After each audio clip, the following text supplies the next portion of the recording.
coming to assist Tshisekedi to fight alongside FDLR, these murderers of our people here in this country,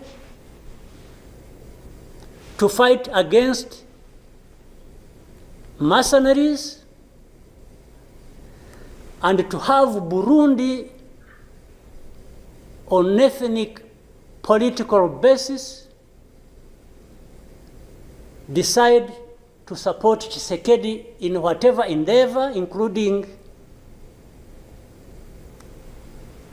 exactly doing what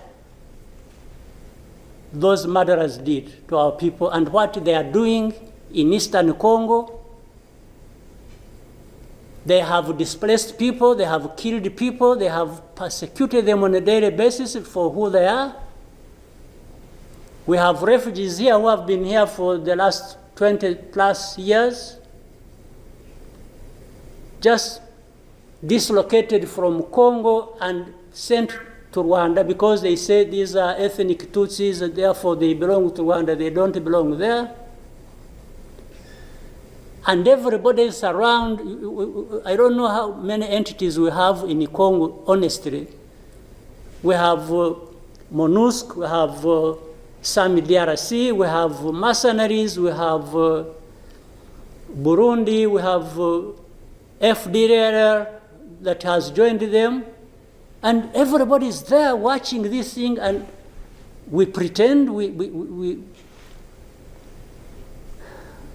it's like we don't understand what has been going on for all these years.